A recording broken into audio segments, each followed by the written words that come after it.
Hello guys, welcome to today's lecture in which we learn about depression in freezing point.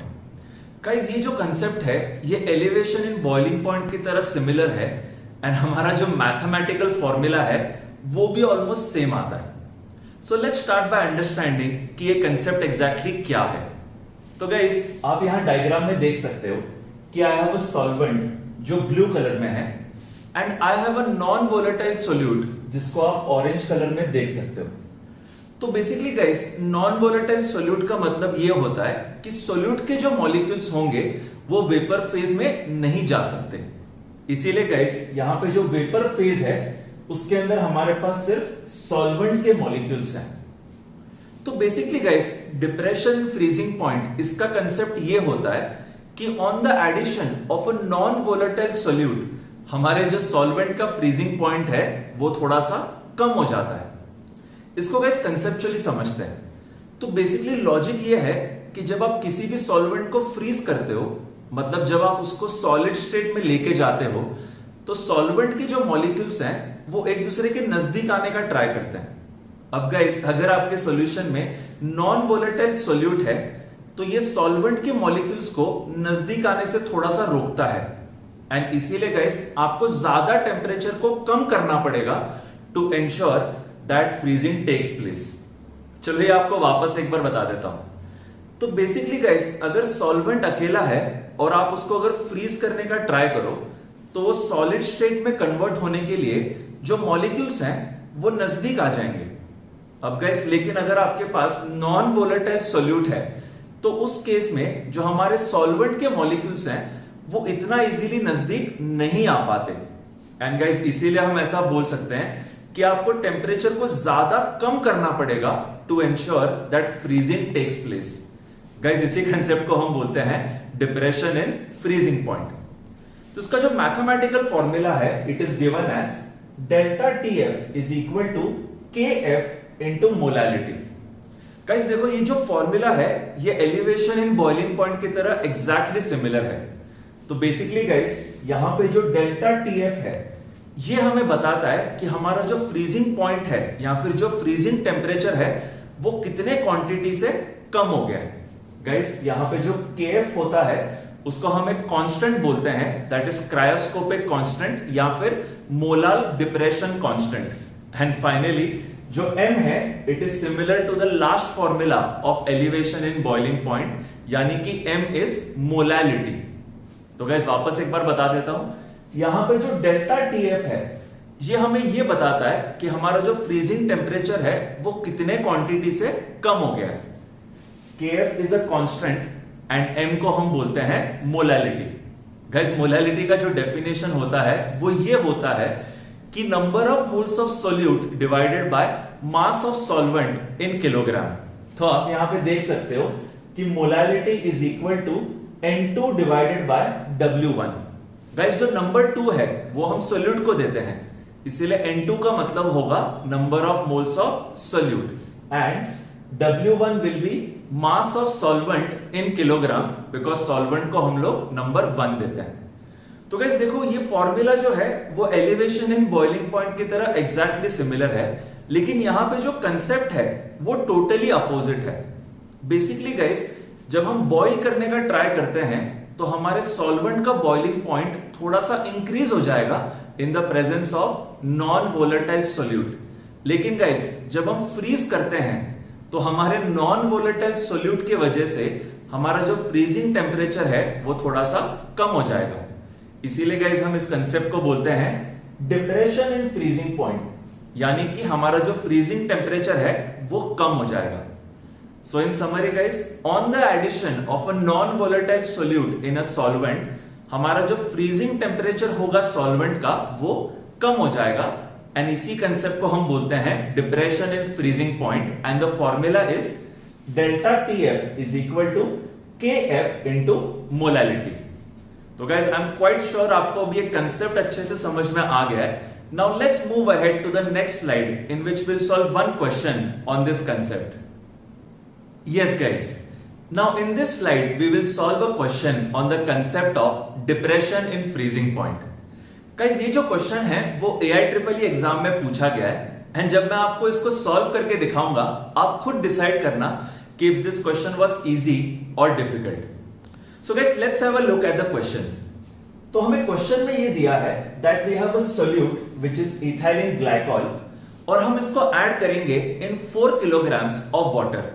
इसका मतलब guys, यहां पे जो water है वो हमारा सॉल्वेंट होगा, and we are taking the quantity of water as 4 kilogram.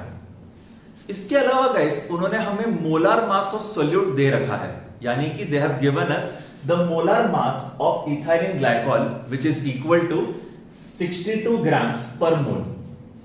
तो बेसिकली गाइस, हमें कंसेप्ट पता है that on the addition of a solute in a solvent, हमारे जो सॉल्वेंट का फ्रीजिंग टेम्परेचर है वो थोड़ा सा कम हो जाएगा।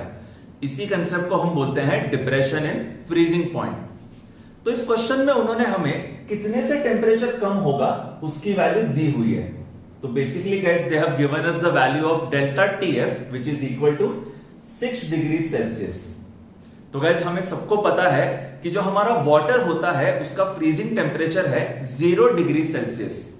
इसका मतलब guys, in this question on the addition of ethylene glycol, जो हमारा सोल्यूट है, हमारे जो वाटर का फ्रीजिंग टेम्परेचर होगा वो 6 डिग्री से कम हो जाएगा। इसका मतलब गाइस, ये जो सॉल्यूशन तैयार होगा उसका फ्रीजिंग टेम्परेचर होगा -6 डिग्री सेल्सियस।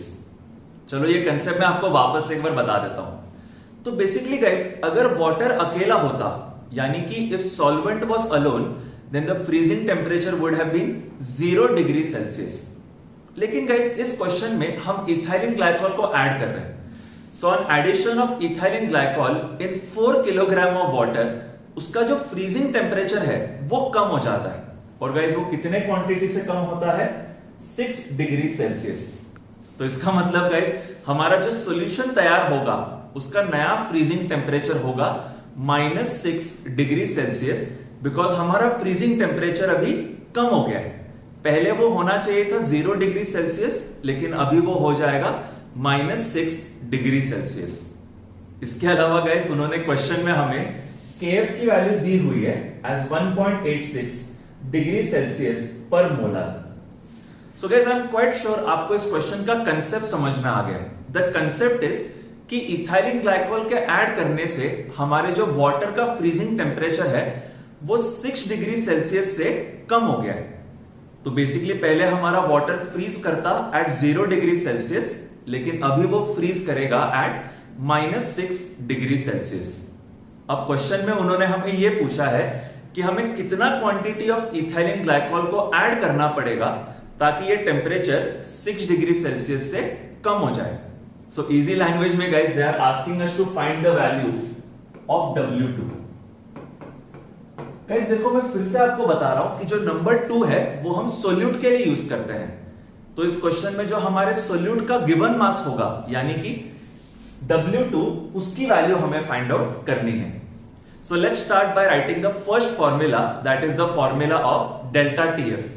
तो यहां पे मैं लिख दूंगा that delta TF is equal to KF into molarity.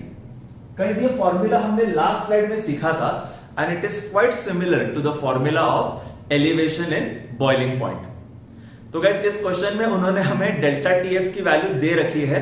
They have also given us the value of KF। तो अभी बस हमें मोलैरिटी का फॉर्मूला यूज करना है। गाइस, आप मोलैरिटी का फॉर्मूला याद करो। The formula is M is equal to number of moles of solute divided by mass of solvent in kilogram. यानी कि गाइस, इजी लैंग्वेज में हमारे जो M का आंसर होगा, it will be equal to N2 divided by W1 in kilogram. Guys ध्यान देना, ये जो N2 होता है it is number of moles of solute, and यहां पे जो W1 है it is mass of solvent in kilogram. तो अभी जो M की वैल्यू है इसको हम यहां पे सब्स्टिट्यूट कर देंगे। So after substitution we'll get the formula as delta TF is equal to KF into, हम M के जगह लिखेंगे N2 upon W1। And guys ध्यान देना, हमें W1 किस में लेना है? किलोग्राम में। So basically guys, this is the new formula जिसको हमें बस सॉल्व करना है और हमारा आंसर आ जाएगा।